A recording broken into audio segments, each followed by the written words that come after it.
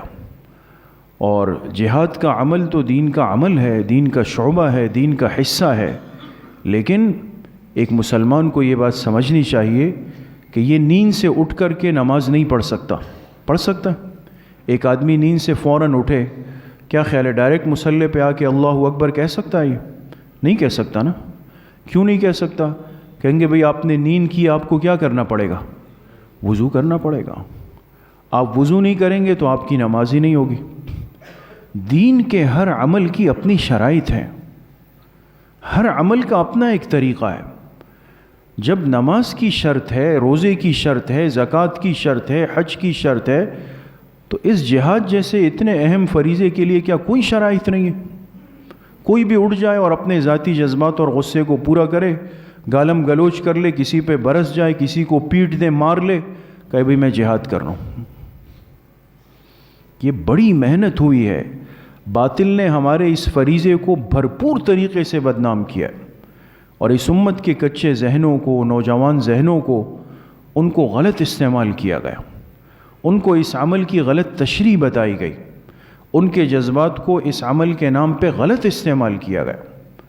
اور یہ بھی ایک طریقہ ہوتا ہے، یاد رکھیں.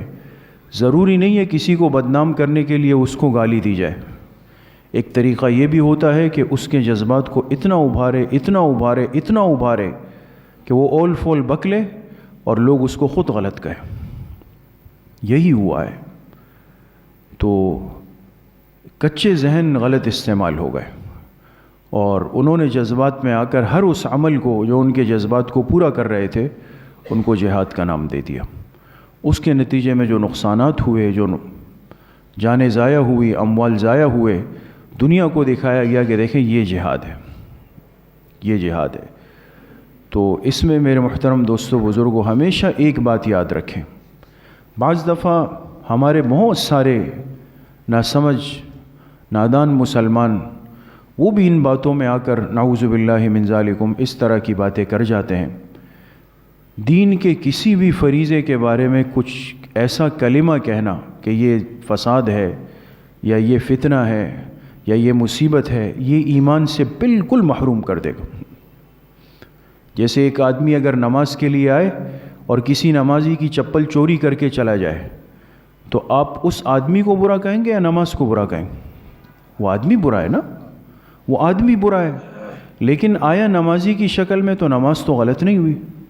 یا ایک آدمی داڑھی ٹوپی رکھ کر کے دین کے راستے میں نکلے اور کوئی غلط کام کر لے تو وہ آدمی غلط ہے نا، یا دین کا راستہ غلط ہوگا؟ تو ایک آدمی اگر جہاد کے نام پہ غلط کام کرتا ہے، چوری کرتا ہے، ڈاکے ڈالتا ہے، قتل عام کرتا ہے، لوگوں کی جان و مال سے کھیلتا ہے، یہ اس کی حرکتیں ہیں، یہ اس کا ظلم ہے. اس کی وجہ سے یاد رکھے جہاد جیسا مقدس فریضہ وہ غلط نہیں ہو سکتا. آج ہم لوگ اس میں ملوث ہو گئے ہیں، لہٰذا ہر آدمی کس و ناکس وہی لگا ہوا ہے کہ جی یہ فتنہ ہے، یہ فساد ہے، نعوذ باللہ من ذالکم. یہ بہت خطرناک الفاظ ہیں، اور یہ تو ہمارے ایمان کا حصہ ہے. حدیث مشہور ہے، حضور علیہ الصلاۃ والسلام نے فرمایا من مات ولم یغزو ولم یحدث به نفسه مات علی شعبۃ من نفاق. جو آدمی دنیا سے جائے اس حال میں کہ نہ جہاد میں عملی حصہ لیا، نہ اس کے دل میں جہاد کا خیال آیا کہ یہ بھی کوئی عمل ہے، نہ اس کو کچھ عمل سمجھا، یہ نفاق کے شعبوں میں سے ایک شعبے پہ مرا ہے. کیسے انسان اس کی نفی کر لے؟ لیکن میں نے عرض کیا ہر چیز کی ایک ترتیب ہے، شرائط ہے، آداب ہے. ہم نے دین سیکھا نہیں، دین کے فرائض کا علم حاصل نہیں کیا، اور ذرا سا جذبات آگے پیچھے غصہ ہوا اور کھڑے ہو گئے جی بس میں امیر المومنین ہوں اور امت کو فتح کرنے چلا ہوں. تو دین کو سیکھ کر سمجھ کر انسان پھر اس پہ چلتا ہے. تو بہرحال ان آیات کے اندر اللہ پاک نے اس امت کو جہاد کی اجازت دی اور فرمایا اس کی وجہ یہ ہے تاکہ ظلم کا ازالہ ہو اور جو ہمارے مقدس مقامات ہیں، مساجد ہیں، ان کی حفاظت ہو جائے. اللہ پاک ہم سب کو صحیح عمل کی توفیق نصیب فرمائے. جس طرح ہر ہفتے مستورات کی اصلاحی مجلس ہوتی ہے، انشاءاللہ کل بھی 4 بجے سے 4:30 بجے تک بنات کے مدرسے میں مستورات کا بیان ہوگا، اور عصر کی نماز کے بعد انشاءاللہ مسجد میں بیان اور مجلس ذکر ہوگی. الحمدللہ رب العالمین.